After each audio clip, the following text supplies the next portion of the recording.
So I'm going to provide a brief overview of some of the range of citizen science and citizen engagement interactions that the EPA has been involved in over the last number of years, some of our current ongoing interactions, and some of the ones that have only just started.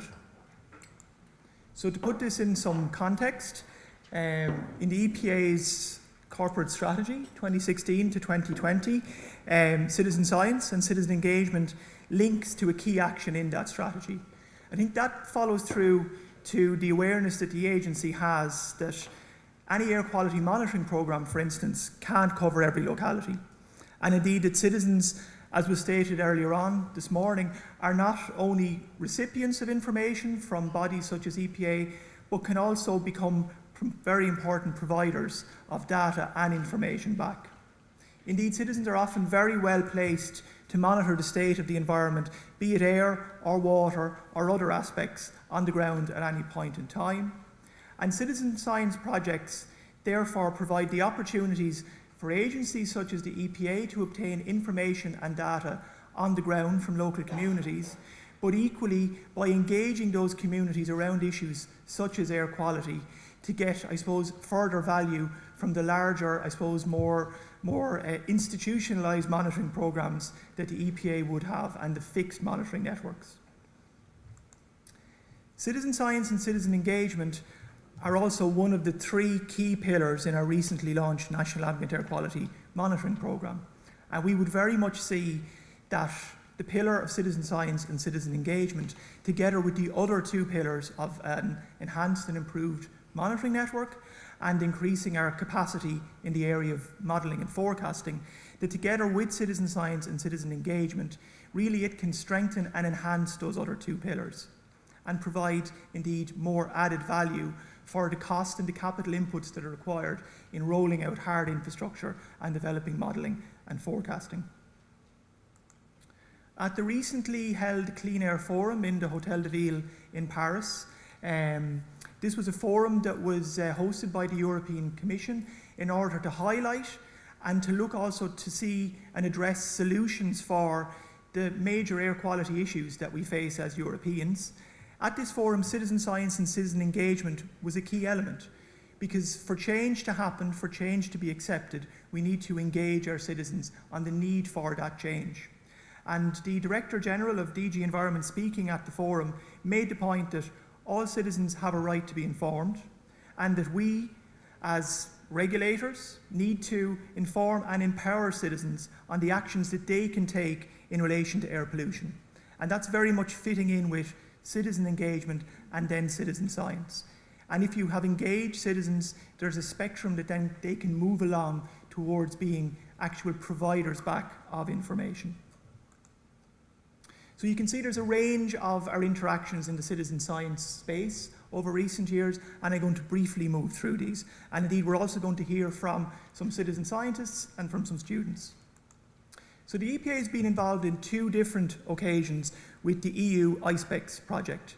This is a reasonably simple iPhone add-on that clicks onto the front of your iPhone and enables you to use it to monitor air quality in your area, the particulate levels. On the most recent interaction, we engaged with partners, and I suppose that's an important point about our citizen science and citizen engagement interaction, in that we can't do this alone. Not only do we need to engage the public, but we need to engage other public bodies and other agencies that have expertise in particular areas in relation to this. So we've interacted with NUIG and other partners in our most recent utilisation of iSpecs, and we were very happy to see the level of engagement that we got through schools and the utilisation of that add-on for the monitoring of air quality at various locations across Ireland. The EPA worked with a list of other state bodies, HSE, Met Éireann, the then Department of Environment, Heritage and Local Government, in order to develop an air quality index for health. It arose to an extent out of meetings that originated around the explosions and eruptions of certain Icelandic volcanoes. That is a whole different series of presentations I can give at some other forum and have given in the past. The HSE reviewed air quality indices from around the world in order to decide which was the best option to be utilised in Ireland. And you can see the finalised air quality index as selected. The whole idea of an air quality index is that you're taking the data and information from across a monitoring network and you're transforming that into a readily understandable format for the public. On a colour-coded index, from green being good to deep purple being very poor air quality, from 1 to 10. It also colours in a map of Ireland. Ireland is, for the purposes of the air quality index, is split up into 6 regions, and it colours it in relation to that colour-coded index.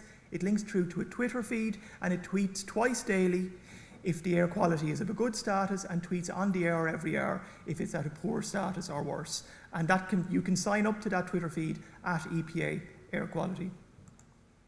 Again, some of the other aspects of the air quality index, again, the colour-coded map, you can zone down into the region and it'll tell you the air quality in that area from the index and what that region reflects, as in we've rural west highlighted there. You can zone down to the station level, and at the station level you can go on down to the individual if you want to, and we have a lot of our engaged citizens who want to go down to the level of actually looking at the actual data and get behind the index itself and want to understand it.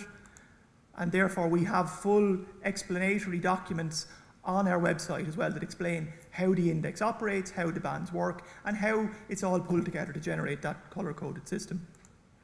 So again, the key strength to an air quality index is linking it together with health advice. And this is where, well, one of the aspects in our partnering with HSE, with this health advice provided by the HSE for the at-risk individuals and the general population. So again, not only are we transforming that data into an easily understandable colour-coded index, but then linking through to that is advice for what to do if the air quality is down as deep purple in your region. What is the advice for the general population and those at risk with, say, asthma or COPD?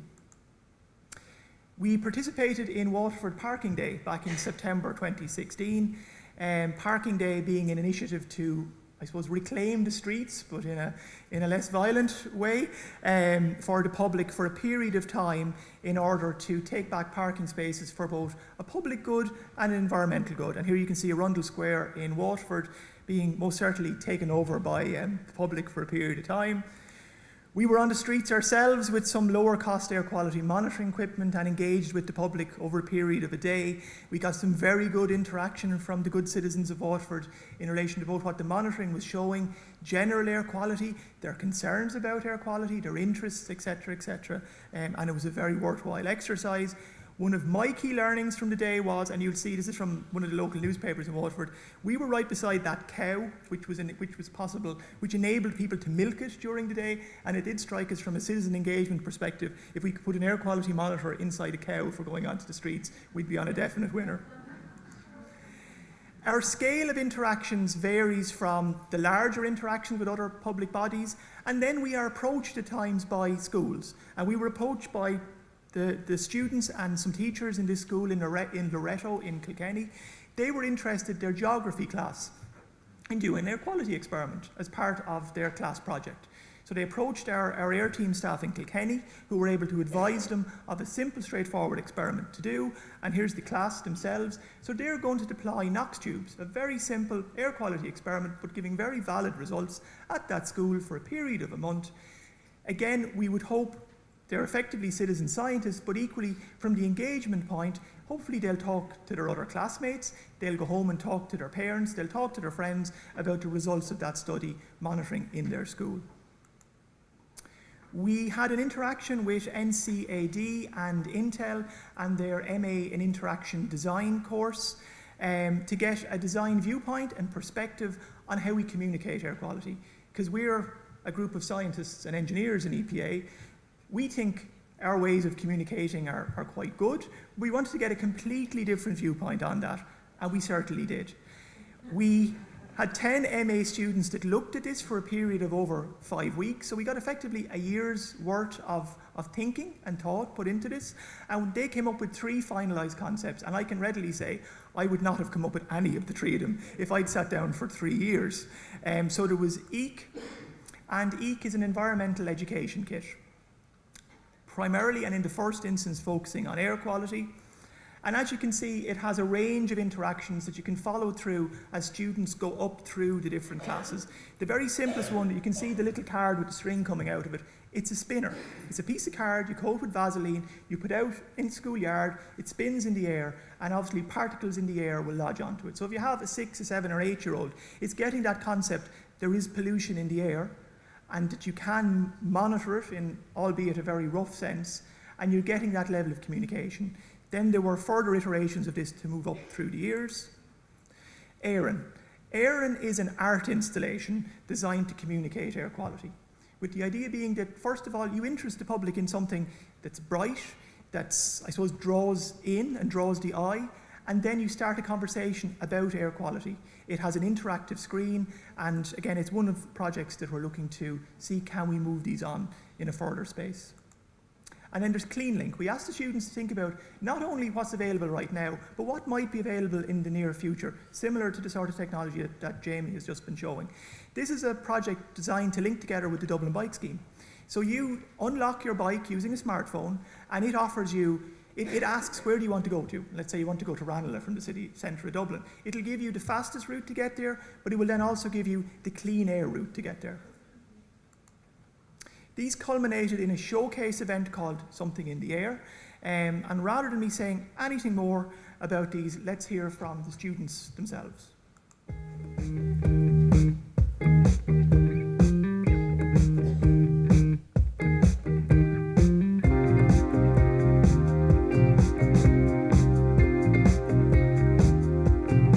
The Interactive Design course brings together a mixture of students across different disciplines, so from design, fine art, psychology, multimedia, computer science. As a design field or design area, it's all about the user and then also the experience that you're designing for. This project was a very interesting brief. We were tasked by the EPA and by Intel with examining air quality data, finding ways to engage people in that data to make it meaningful, and also maybe to create some solutions to problems which hadn't been found before or hadn't been uncovered. The EPA is very interested in how we can communicate air quality issues in Ireland to the public. We saw our interaction with the National College of Art and Design as a very, very strong option to, I suppose, learn from a design perspective on how we can communicate air quality. But this was about bringing together new disciplines, new ways of thinking, bringing design thinking into the mix, thinking about how do you engage citizens in data and thinking about data. How do you visualize it in certain ways that make it accessible to citizens and encourage citizens to start participating in thinking about how they shape their environment. One of the things that separates maybe our approach here in the MA and NCAD, this real drive for understanding people. So every project that we do would start with a strong phase of user research. This one's been a big project. We kind of really had to understand air quality and all get our heads around what air quality really was and how it was measured, and we kind of went out into the field and see what people thought out in the public, and then we were just getting insights from them. Then we brought that all back in, and we came back and there was 95 interviews that we conducted. So we created 5 personas.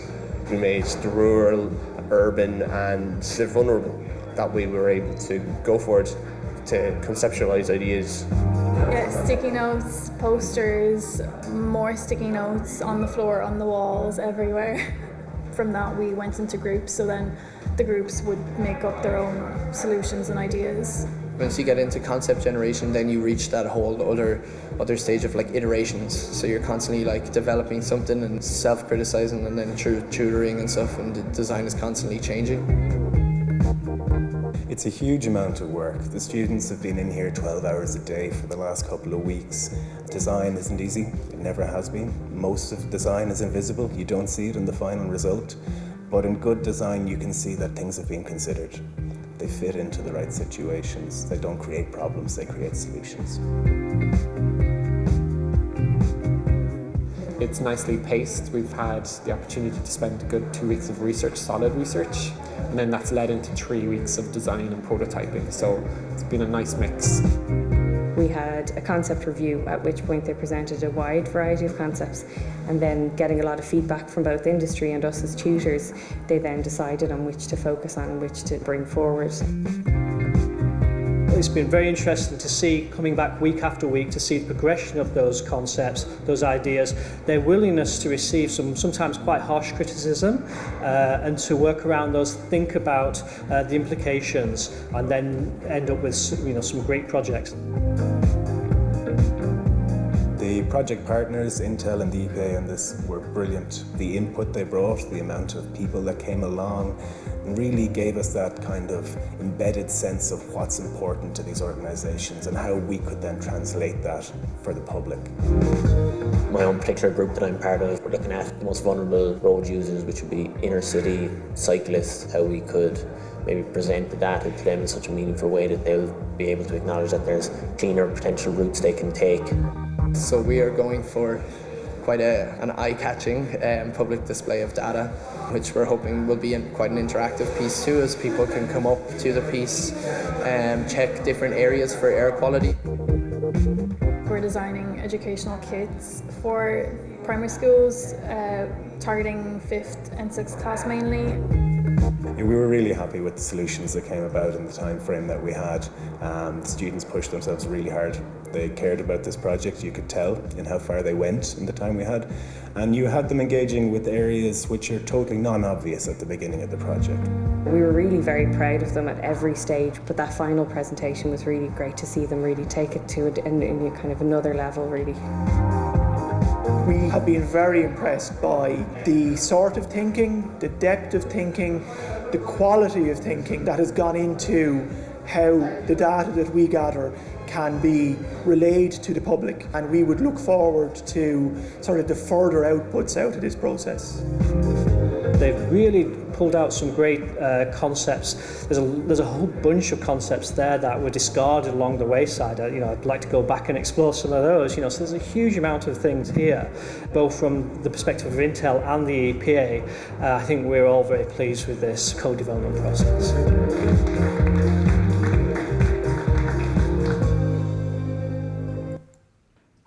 Okay. So in relation to further outcomes out of this, in relation to the EEC project and the AIRN 3, both of those, there are ongoing interactions and follow-ups with the students to see where can we progress these further, and equally involving our EPA's cross-office citizen science team. We have an ongoing interaction with NUIG in the utilisation and deployment of low-cost sensors at 4 secondary schools across Ireland, 2 in Galway and 2 in Dublin. You can see some of the recent plots of data from those sensors on the screen there. And you can see what the sensors look like themselves. So again, they're a small, low-cost sensor placed in a ruggedized container on the campus of the school, and the school have access to the data coming through from that sensor. So again, not only are they getting involved with the concept of monitoring air quality and the science side of that, I suppose, from a STEM viewpoint, but equally they're also seeing air quality data and interacting with that. And this was never more so than in the Gorse Fires event in Connemara in May, where the sensors deployed in the Galway schools showed very, very clear and obvious trends in the changes in air quality and the particulates in the air due to those large and widespread Gorse Fires, and the academics involved featured on Morning Ireland around that time as well. So on the final interaction that we're doing currently on citizen science and citizen engagement that I'm going to talk about, the EPA and An Taisce are working together to roll out the GLOBE Citizen Science Programme in Ireland. GLOBE is an international science and education programme connecting students, teachers and scientists to both better understand, sustain and improve Earth's environment. Ireland now joins 117 countries that have participated in GLOBE. The initial focus, as Laura indicated earlier this morning, will be on air quality at a pilot level of schools, again in partnership with An Taisce. And in the first week of July in 2018, the GLOBE Learning Expedition, or GLE, will take place in Killarney, bringing students and teachers from across the world to share their research with each other. And to kick off that event, we will be helping to push a giant globe down the streets of Killarney, similar to this picture from another recent GLE event. Hopefully, this brief and rapid overview of what we're doing in the citizen science and citizen engagement space within the EPA has been of interest. If you have further questions, please give me a shout. I'm very, very happy to talk through and give further detail on any of these. Thank you.